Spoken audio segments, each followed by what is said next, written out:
Welcome to the Darkroom. Today we're going to talk about printing photographs. You need to bring a couple of things in with you. The first thing that you need is a pad of paper and a pencil or a pen in order to write down your enlarger, aperture setting, and your exposure time. You'll also need your negatives, which have already been cut into strips of 5 and placed in the archival plastic holder. And you will need your photographic paper, which hopefully you've already purchased from me. The first thing that you're going to do when you come into the darkroom is set up your chemicals. The chemicals are in the cupboards underneath the wet table, and there are 3 different chemicals that you need. The first chemical is the developer. It's called Dectol. The second chemical is Stop Bath, and you should look to see that the jug says Print Stop Bath and not Film Stop Bath. They are different. And you will need Print Fixer as well. In addition to these 3 chemicals, we are also going to use a water bath. This black tray is specifically designed for that, so that water will flow out of the end of this tray and continuously rinse your photographs. You'll need trays, clean, dry trays. And when you set up your chemicals, you will always set them up in the same order, so that if anyone were to walk into this darkroom, they would automatically know which chemical was which. So we'll always start with Dectol at the very end, Stop Bath, Fixer, and then the water. There are 5 enlargers in here, but if there are more than 3 of you working in here at one time, you should set up 2 rows of trays.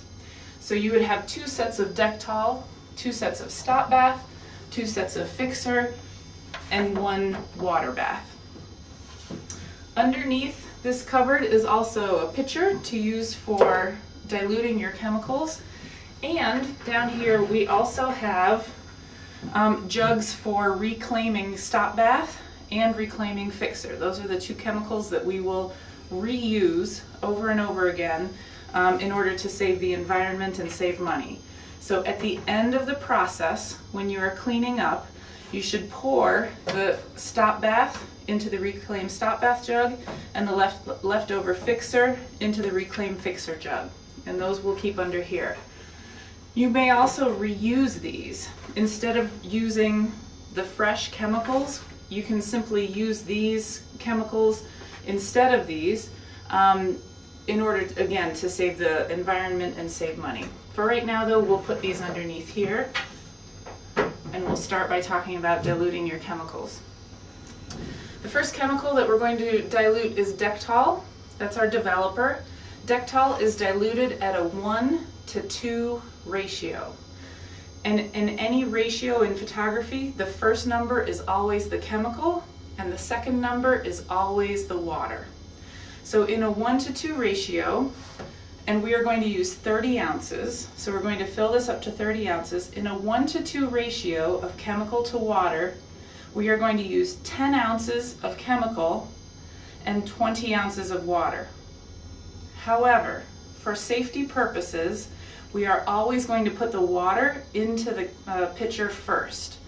The reason behind that is if there is water in the pitcher first, and then we pour chemical in and it happens to splash on us, there is a higher concentrate of water, so that more water will be splashing onto you than will chemical. So we're always going to start with the water. So in this case, we're going to fill the water up to 20, and then we will top it off with 10 ounces of Dectol. When using water in the printing side, you want to make sure that the water isn't too hot or too cold. It's not as fussy as when you're developing film, but you do want to make sure that it's not, as I said, too hot or too cold. So I'm going to fill this up to 20 ounces.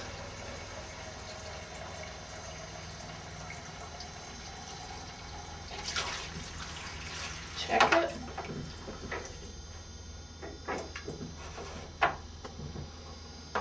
And then I will add 10 ounces of Dektol to create a total of 30 ounces.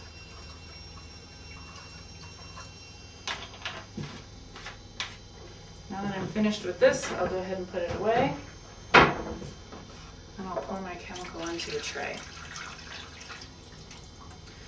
One thing that you really need to be careful of is not splashing your chemicals from one tray to another, and that includes not pouring any new chemicals into this pitcher until it's been rinsed out thoroughly.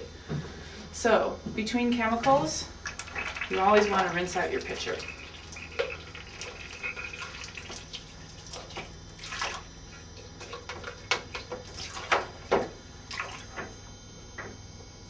The second chemical that we're going to prepare is Stop Bath. Stop Bath is not diluted, so we're simply going to pour 20 ounces of straight Stop Bath, 30 ounces of straight Stop Bath into the pitcher. Now you can see that this is bright yellow. This Stop Bath is called Indicator Stop Bath. It's bright yellow when it's still fresh. When Stop Bath becomes exhausted, or when it's no longer able to be used, it turns purple. So you'll need to keep an eye on that while you're using it.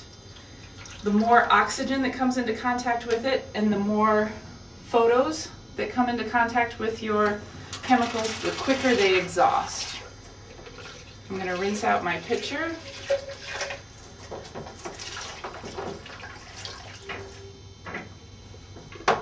Stop Bath away. And the next chemical is Fixer, Print Fixer. Again, this is not diluted, so I'm just going to pour 30 ounces straight into the pitcher.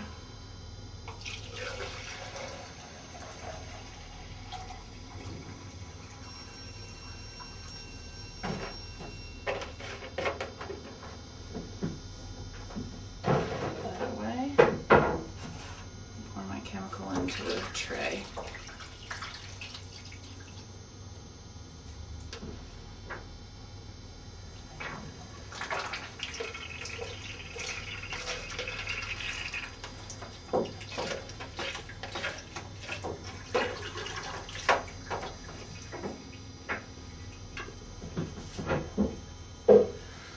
So I have my chemicals all set up: Dektol, Stop Bath, Fixer, and I'm ready for water. The next thing that you'll need are your tongs, which are in this drawer down front here. I'll take out 4 tongs, 1 for each tray, because you don't want your chemicals to move back and forth. So when I'm using the developer, I will use the developer tongs. Stop Bath, I'll use the Stop Bath tongs, etc. The only other thing that I'll need from this side of the room is right underneath the tongs drawer. There's a drawer with black cards in them, and I'll need this black card over here at the enlarger. But you do want to make sure that you're setting up your chemicals the same way every time. Okay. The next thing you want to know about is the enlarger that you're going to use. I'm going to demonstrate on this enlarger because it's the oldest one. It's a little bit different than the others, but this is still a very good working enlarger. So a couple of things that you need to know first about the enlarger is that this is called the enlarger head. This is where the lens is, and I'll take the lens off for you, however you should never do this. The lens is just like a camera lens. It has an aperture ring just like the camera lens does, and it functions in the same way. So if I was to open this to 2.8, it would be the largest, widest aperture. If I were to close it down to f16, it would be the very smallest aperture on this lens. So it does have a working aperture ring just like your camera does. We will be setting the aperture ring at f11 to start with. So the first thing you should check when you walk into the darkroom is the aperture setting on your lens. The next thing you need to know is how to raise and lower the enlarger head. And that's with this over here, this crank. If you move it away from you, that brings it down. And if you move it towards you, that brings it up. When I start focusing on the photograph and cropping my photograph, you'll see how that changes the size and the shape of the image. And so you will be using that lever to raise the enlarger head up or down in order to crop your photograph. The second crank that you need to know about is this one right here. This is used for focusing your photograph, and I'll show that to you more closely when I actually put film in the enlarger. The next thing you need to know about is the negative carrier. And look at that, there's a negative in there. This is where you will put your negatives, and you need to remember to pick them up and take them with you when you leave. So this opens up, and you'll place your negatives over that square opening. You should also notice that there's a ring on the bottom of this negative carrier. If you were to look inside here, you would also see a ring. You want to slide the negative carrier in and down so that it doesn't move, it doesn't pull out. To pull this out, I would have to lift it up and pull it out, and that's because of the ring on the bottom of this. This is the negative carrier. The next thing I want to tell you about is the timer box. On this particular enlarger, you have two knobs that you're going to be working with. You will never, ever touch this white sliding lever down here. On the left, we have increments of 10. On the right, we have increments of 1. So for example, if I wanted a 2-second exposure, I would simply turn this knob to 2. However, if I wanted a 22-second exposure, I would then add 20 seconds on the left. So now I have a total of 20 and 2. Right now, this timer is set on time. I could turn it to off and nothing would change at this point. If I'm to change this to focus, then the light comes on. It's kind of difficult to see that right now, but maybe you can see that the light is shining down here on this board. So the light, when it's on focus, will stay on for as long as you need it to.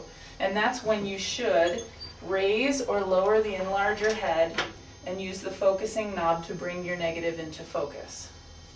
Once I have my negative focused and I'm ready to shoot an exposure, I'll switch this back to time. You can see that the light has gone out, but when I'm ready to, I'll push this red button which says expose underneath it, and the light will come on for 22 seconds because that's what I have it set for. And after exactly 22 seconds, the light will go off all on its own. This enlarger is exactly the same as any of the others in here, with the exception of the timer. I'll show you the timer on this enlarger. This enlarger also has a switch for time and focus. Right now it's on time. So if I were to press this center button, the light would stay on, it looks like, for 8 seconds. If I want the light to go on and stay on, I don't know if you can see that over here, I've just switched it down to focus, and this enlarger light will stay on for as long as I need it to stay on. When I'm ready to make an exposure, I'll switch this back to time, and I'll use this white ring on the outside of this dial. I'll use this white ring to set my exposure time. There's a little W on the outside of this ring, and I'm going to put the point of that W exactly on the exposure time that I want.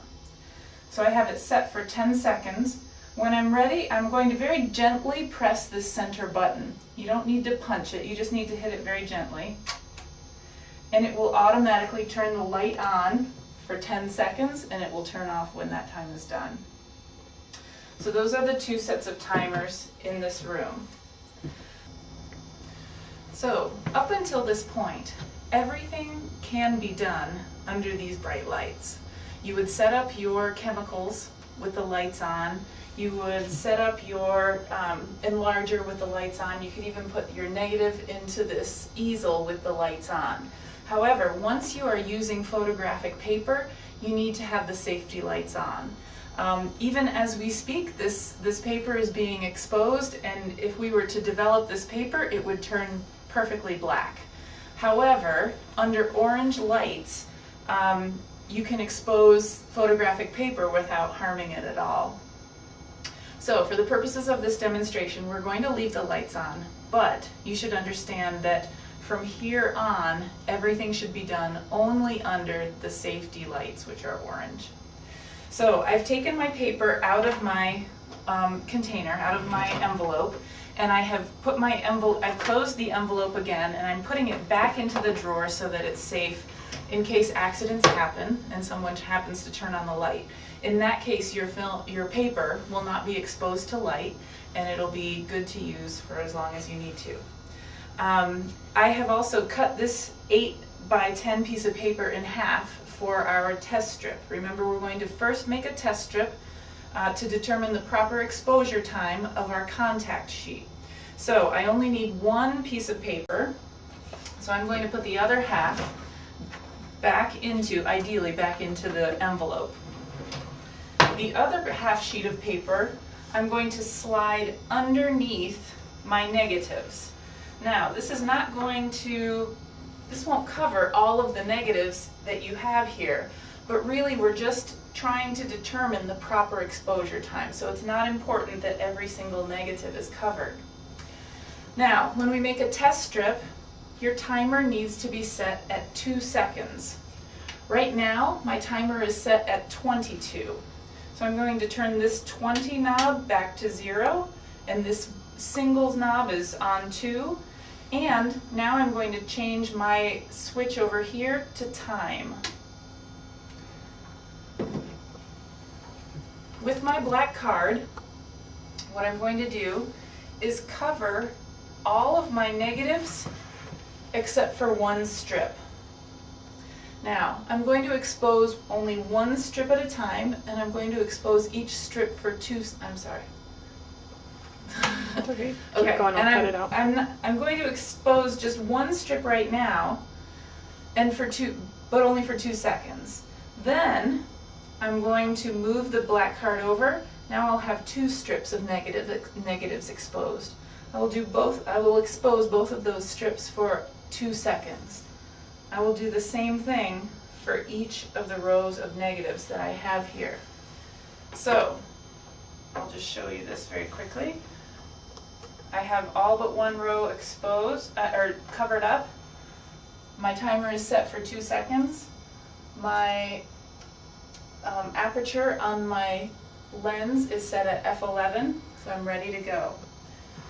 All I have to do is press this red button. The light goes on for 2 seconds, goes off for 2 seconds, or goes off immediately. I'm going to move the black card over. Now I have 2 rows exposed, and I'm going to hit the red button, and it stays on for 2 seconds and goes off. I'm going to move that over. And I will do this until I have finally exposed all of the negatives on this half sheet of paper.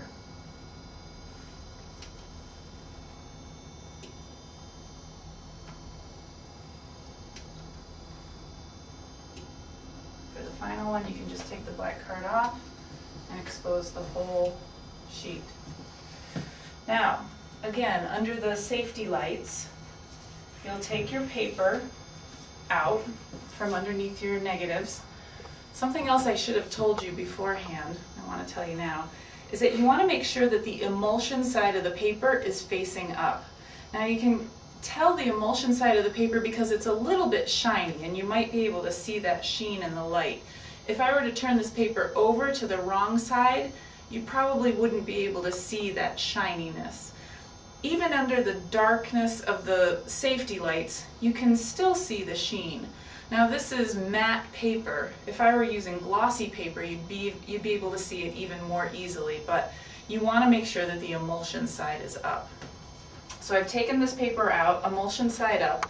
The next thing I'm going to do is develop this test strip. So, come over to my chemicals, and I'm going to put it into the Dectol first. Now, you put it into the Dectol for 2 minutes, then we'll move it to the stop bath for 30 seconds, then to the fixer for 2 minutes, and then we'll let it rinse in the water for no more than 4 to 10 minutes. When you're putting your paper into the water, I want you to think of sliding the paper underneath the water, just to try to get the chemicals to cover it all at once, as much as possible. The other thing I'm going to do is I'm going to time this with my watch. That's what's easiest for me because I have a watch. If you don't have a watch, there is a timer at the end of the dark table, or at the end of the wet table here. And what we could do is just set this for the class period. And you can see that the second hand is moving now. You would watch when you put your paper into the chemical and notice, well, maybe let's say you put your paper into the chemical at where it hit 45. Then you would need to make sure that you watched as the second hand went around twice for 2 minutes and pay attention to that so that you can take your paper out when you need to take it out. For this demonstration, however, I'll just use my watch. And again, I'm going to slide the paper, almost slide it underneath the chemicals. Now, you have to, while the paper is in there, you need to agitate the tray. And agitation moves the chemicals over the paper so that fresh chemicals are constantly coming into contact with your paper. If you want to use your tongs, you may, and you can see that this paper is totally black right now because it's been exposed to this light.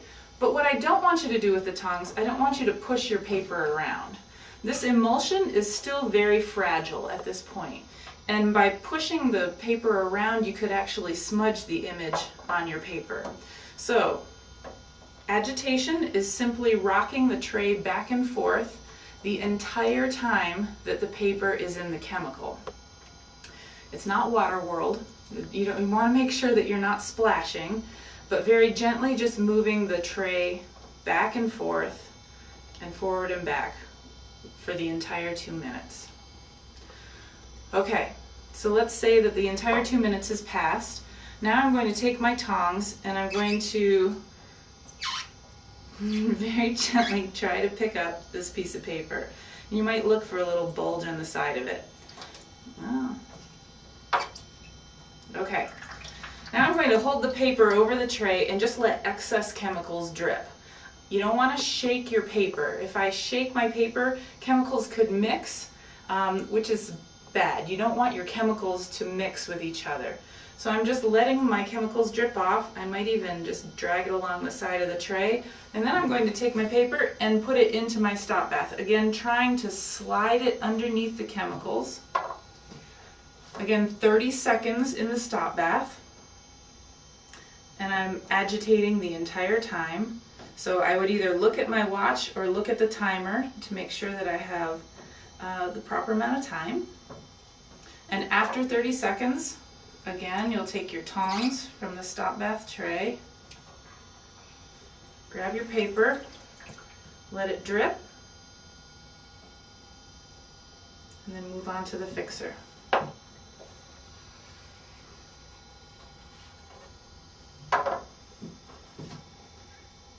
You're agitating in the fixer for 2 minutes. Again, agitating the whole time, just moving gently backward and forward. Now, after your paper has been in the fixer for at least 2 minutes, at that point, if you are the only one in the darkroom, then you can turn on the lights and look at your paper. However, if you're working with other people, you can't turn the lights on. So, in order to analyze your paper, your photographs, after 2 minutes, you'll let the excess fixer drain back into the tray. We'll put the paper into the water bath, and actually this water bath should be running the whole time so that fresh water is constantly moving over these photographs. So you would leave your paper in here for just a few seconds, just long enough to get the chemicals off of it, would you hand me one of those trays over there? Can you grab one of them? Thank you. Then when you're looking at your photographs, you are always going to carry them in one of these trays. Chances are you'll be working in here with other people and you'll need to actually go outside of the darkroom to look and see what's on your paper. Not very interesting, but I do want to show you that you need to use these trays so that we're not dripping chemicals all over the carpets. These chemicals do stain, so it's important that you carry your paper around in a tray. Also, you want to be careful not to touch your paper very much because, again, the emulsion is still very fragile. I could still, with my fingernail, scratch this piece of paper very easily. So you want to be careful not to touch it very much. Even a fingerprint, if I squeezed this paper very hard or smudged it, you could smudge an image on your paper, and you've worked very hard, so you don't want to do that at this point. So, going back over here, we have just made our test strip.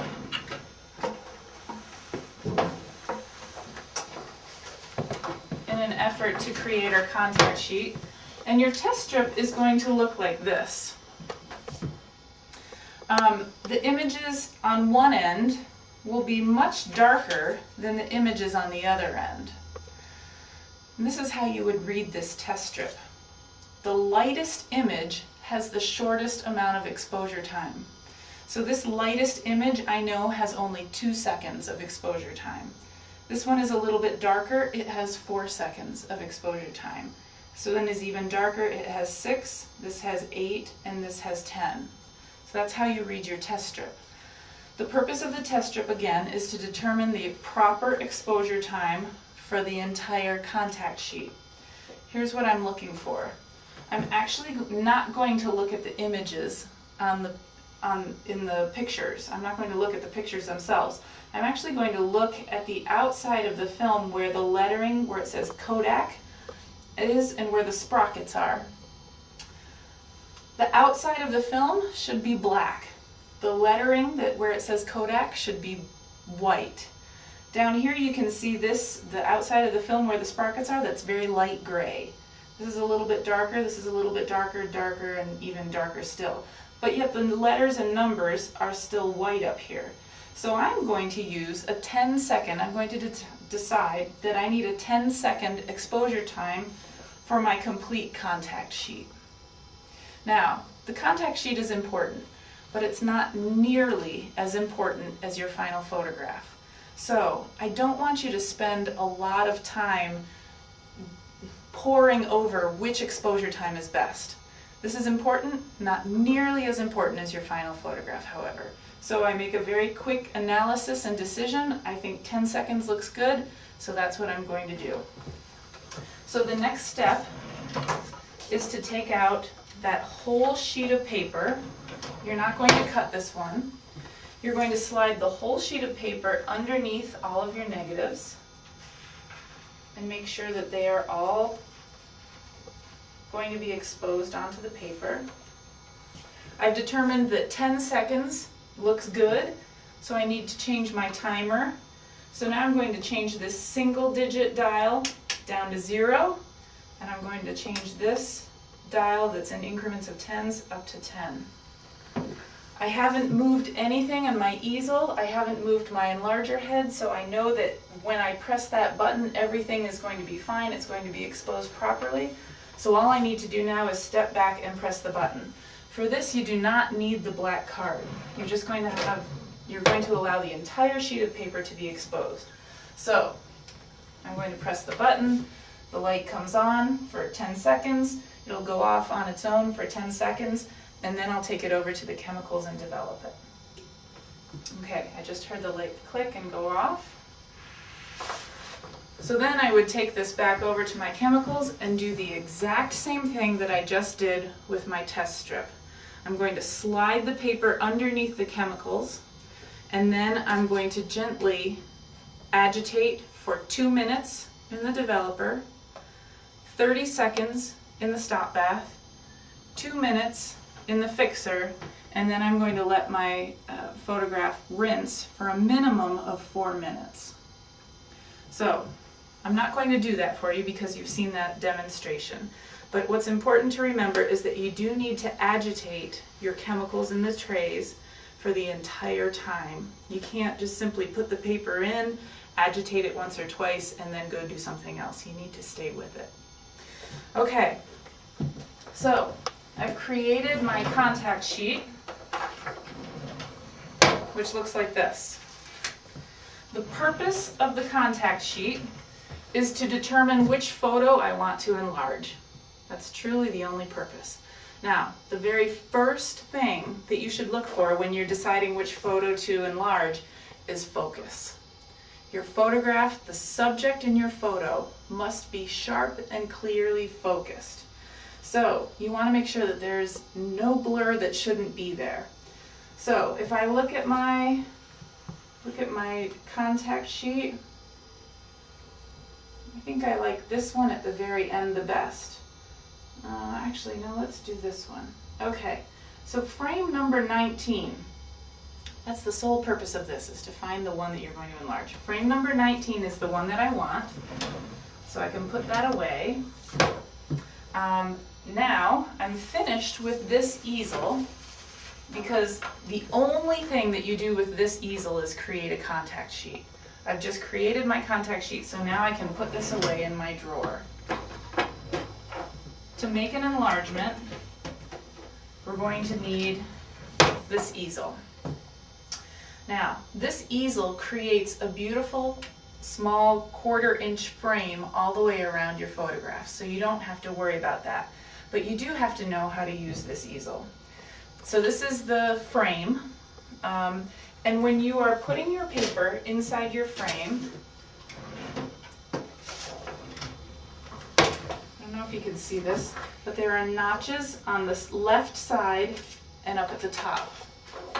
I'm going to take my paper, once I'm ready, and the lights are out, and I'm going to push it up as far as I can and over to the left so that my paper is stopped by those notches.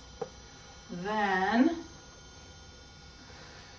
when it's sitting flat on this table and in the correct place, then I can just very gently lower the frame onto the paper that holds the paper in place, and it creates that nice 1/4 inch frame, white frame around my photograph.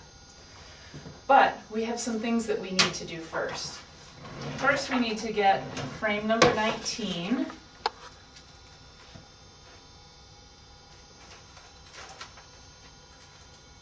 Out of my negatives.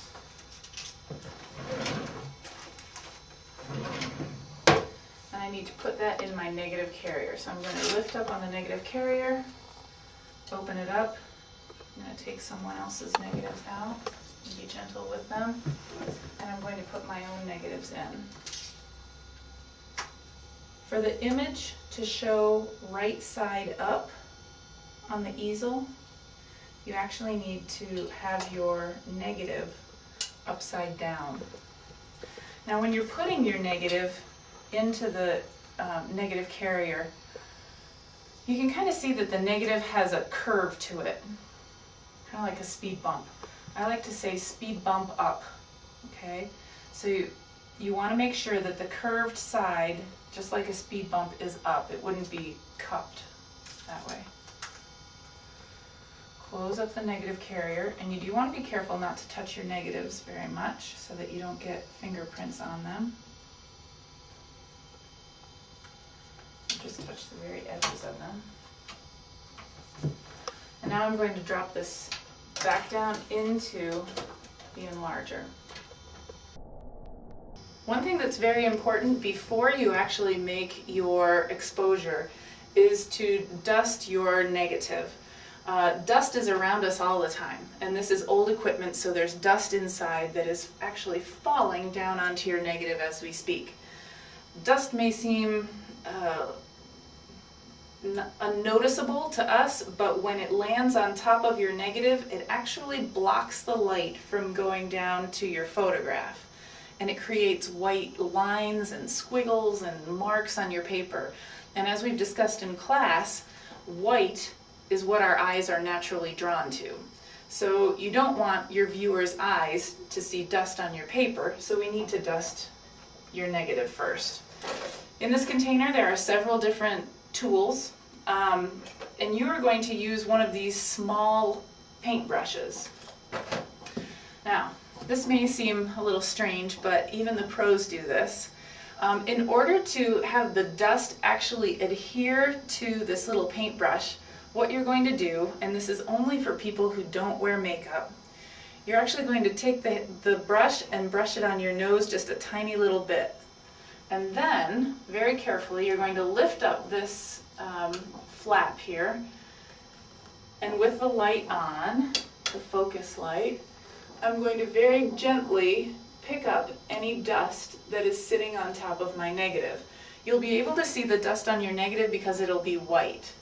And the dust will naturally adhere to this paintbrush. However, you want to be careful of this metal collar. It's very easy, if you're not careful, to scratch your negative with the metal collar of this paintbrush. So just very gently, I'm going to pick up the dust on both the top and the bottom of my negative. Now, I should do that before every exposure that I make, because even though I've just dusted this negative, dust is still falling down on top of it. And because dust is so visible on your photographs, you really need to make sure that you do that every single time. When you're finished with the paintbrush, make sure that it goes back into the container. So in order for you to see the whole series, or the whole process of what we've just done, I'll just show you what we've been through together. The first thing we did is we created a test strip of our contact sheet. We analyzed the test strip, 2 seconds, 4 seconds, 6 seconds, 8 seconds, 10 seconds, from lightest to darkest. And we determined that a 10-second exposure time is perfect for our full contact sheet. We then printed a full contact sheet for 10 seconds. Remember that the contact sheet is important, but it's not nearly as important as the final product.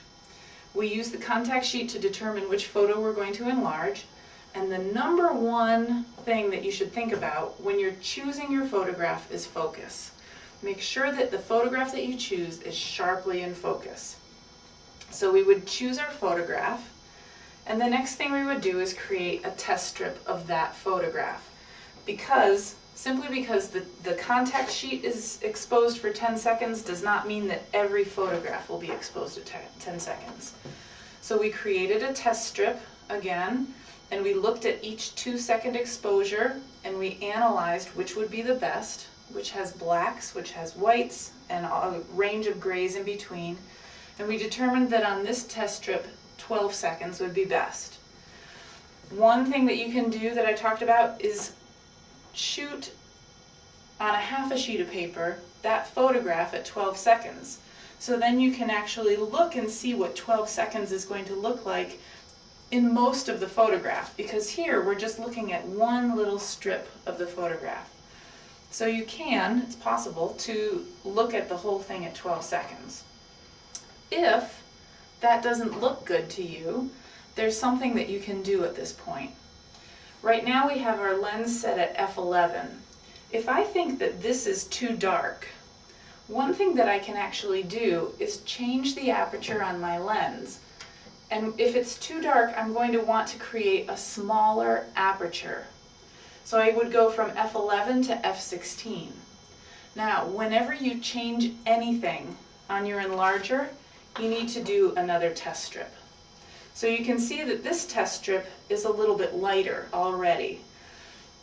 Whenever you change to a smaller aperture, you need to know that you're going to have a longer exposure time because you're letting less light through your lens. So you're going to need a longer exposure time.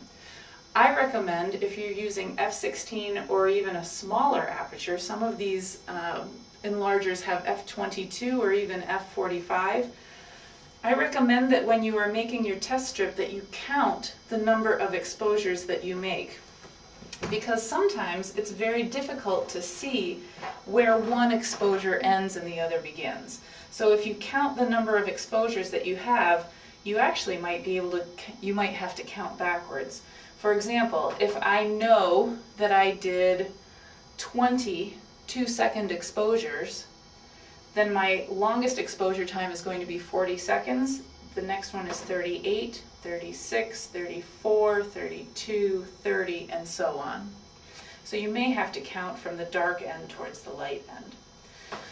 So whenever you change anything on your enlarger, you need to do a new test strip.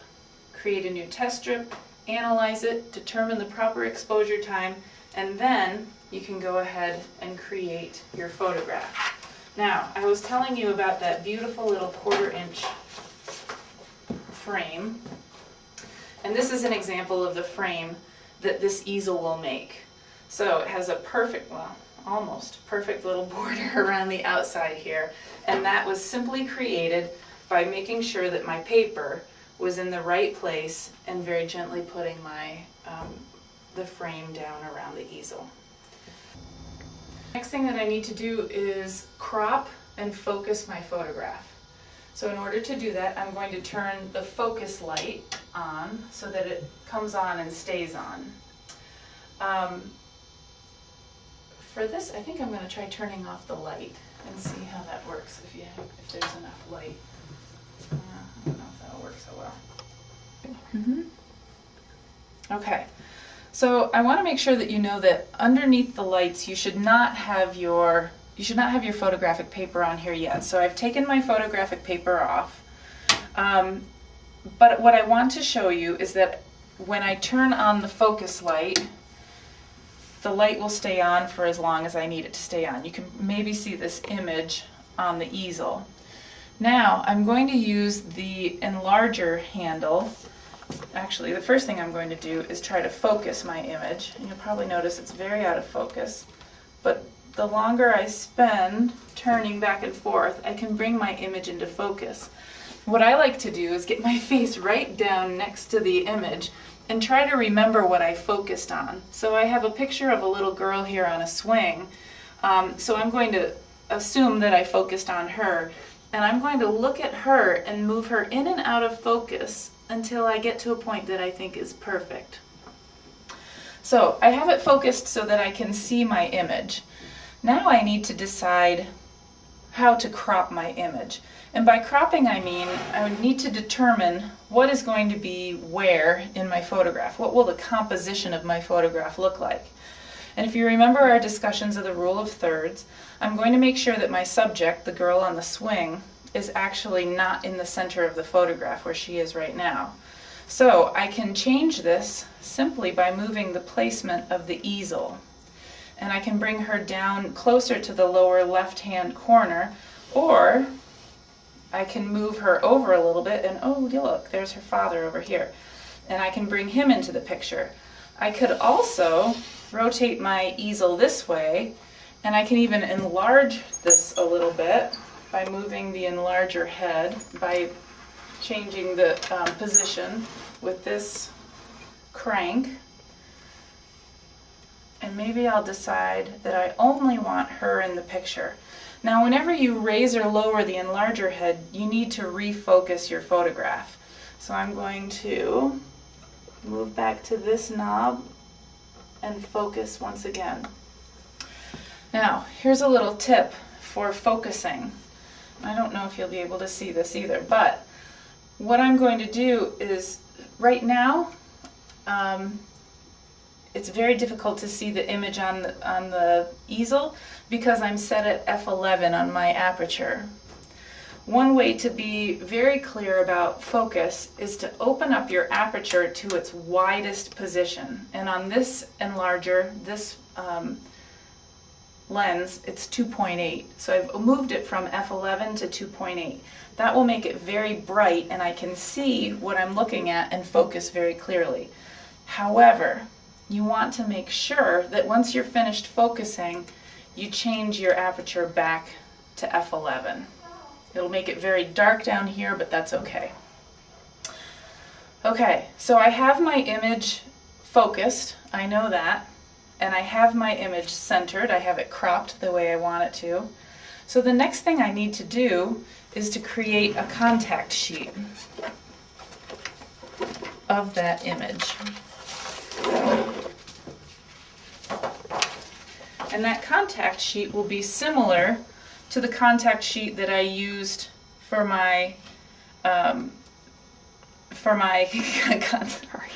this test strip will be similar to the one that I used for my contact sheet. I have very light exposures on the bottom and darker ones on the top.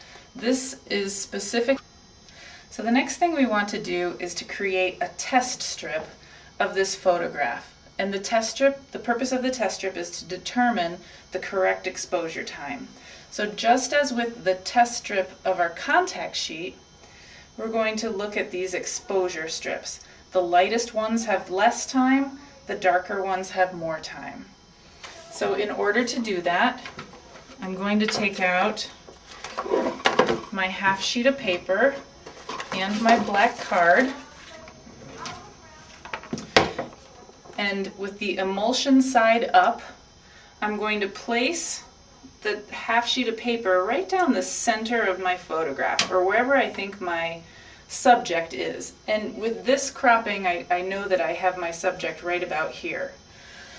Now, remember, for test strips, we need to set our timer for 2 seconds. So I'm going to change this back to 0 and turn this dial to 2. I'm going to turn off the light and turn it back to time. And you want to make sure not to expose your paper under the light until you're ready. And then using this black card, we're going to create a test strip in the similar fashion that we did with the contact sheet. So what I'll do is I'll place the black card over my piece of paper so that about a thumb's width of paper is showing. I have it set at 2 seconds. I have this set at my lens set at f11, so I'm ready to expose for 2 seconds. And then I'll move the black card again about an additional thumb's width. I'll press the button and expose it again and move the black card. One thing that you need to be careful of is not to move your photographic paper once you've started. If you accidentally drag your paper or move it at all, that will change your exposure times and it'll be very difficult to actually read your test strip. So you want to very carefully move your black card down your photographic paper until the end, and then you'll expose the whole thing. Now, once again, we've just created a test strip, just like this. I would take this piece of paper and I would go over to my chemicals once again. I would slide the paper underneath the chemicals, Dektol for 2 minutes, stop bath for 30 seconds, fixer for 2 minutes, and a minimum of 4 minutes of rinsing time. Again though, the test strip is really just to determine the proper exposure. So what I'm going to do is look at my exposure times, and you can probably see a little bit of the differences in each of these exposures. And what I'm looking for is an exposure time that has black blacks, white whites, and a range of grays in between. Remember, the lightest ones have the least amount of time. So this tiny little exposure strip right here, this is 2 seconds.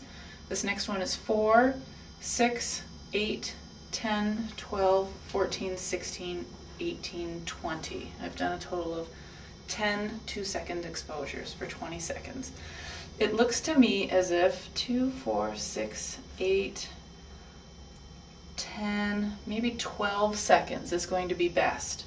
So what I would do next is set up my easel with a full sheet of paper in order to expose this whole frame for 12 seconds. Now, something I want to clarify very quickly for you is that simply because we chose 10 seconds for our contact sheet does not mean that every photograph on this sheet is going to be perfectly exposed at 10 seconds. That's why we do the test strip for each individual photograph that we're going to enlarge. So we decided we wanted to enlarge this one, so we did a second test strip. And in analyzing this, we can see that 12 seconds is probably going to be best for this photograph. Now, one thing that you can do before actually using an entire sheet of paper to create a photograph is to take out another half sheet of paper, a new one that has not been exposed yet, and you can, again, put it about where your subject is in the photograph and expose just this half a sheet of paper for 12 seconds and see how it looks. In that case, I would change my timer. I would add this 10 seconds to the 2 that I already have, and I wouldn't use the black card. I would simply press my exposure button, the light comes on, and when it goes off, I would then develop this piece of paper. That would then tell me if 12 seconds is going to be perfect. You could also simply expose the whole photograph. In that case, you would take out a fresh piece of paper, a whole piece, open up your frame, make sure that your paper is up against the notches on the easel. Very gently put your frame down. Make sure again I'm at F11 and I have 12 seconds. I'm not going to use my black card, and I'm simply going to press the button and have the exposure expose the piece of paper.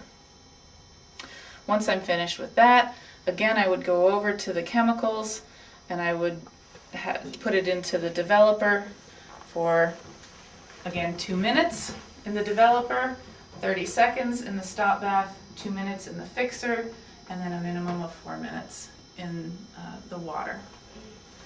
The final thing that we're going to do is squeegee off our photographs that have been rinsing and put them in the drying racks. So again, you want to be careful with your photographs because they're wet and they're still fragile. The first thing that I would do with the water on is wet a portion of the table to make sure that there's, first of all, nothing on the table, no chemicals, and make sure that I have a slippery surface for my squeegee. Now, this squeegee is only used for photographs. You should never ever use this squeegee on the wet table, because if dust or dirt adheres to this squeegee and then you squeegee off your photograph, chances are you'll have big scratches across them. Also, you want to make sure that there are no chemicals on them, so I would just go ahead and dip them into the dip the squeegee into the water. Then I'm going to pick up just one corner of my piece of paper and very gently and lightly brush the water off of my photograph. Now, your photograph is not going to be dry when you're done. However, excess water won't be sitting in pools on your photograph. Then again, gently, you're going to come over to the drying rack, and it'll be dark in here. Most likely it'll be dark. So you need to make sure that there are no other wet photographs or even no dry photographs in the place where you want to put your photo. If photos are stacked on top of each other and left to dry, they will stick to each other and you'll never be able to get them apart very well. So it's important to make sure that you have a clear space up here. You can feel with your hands if you need to, and simply put your photographs on these drying racks to dry. It takes about 30 to 45 minutes for a photograph to dry completely. And you do need to be careful that you're not touching your photographs while they're still wet, because again, you can make smudges or leave fingerprints on them. And after you've spent all this time creating these photos, you don't want to do that. So the final thing that I want to say is, if you ever have questions, any at all, please make sure that you come to ask me about them. This process may seem difficult right now, but after you've done it a few times, it'll actually be very, very simple. So if you do have questions, it's important that you ask. I'm always here to show you how to create even that border, which is very simple, or talk to you about how to dilute your chemicals. This class time is your class time. So don't hesitate to ask any questions, and I'd be happy to demonstrate for you. The final thing that you should do in this classroom space is clean up. Please remember that we do reclaim both stop bath and fixer, and we have reclaim jugs underneath here. I also have a funnel to make pouring into the jug much easier. If the stop bath is purple, you don't want to reclaim it. If it's yellow, go ahead and reclaim it though. You'll need to rinse off your tongs and make sure that those go back in the drawer. Please make sure that your black cards go back in the drawer as well. And when you've rinsed out all of your trays, all of your empty trays, please make sure that you stack them crosswise, crisscrossed, and upside down so that they drain and dry. And that's the final step. You should rinse off the wet table with water. I have sponges down here. So rinse off that, stack everything, make sure that your timer is turned off, and your greatest defense against theft in this darkroom is to make sure that the lights are turned off when you leave. Thank you very much.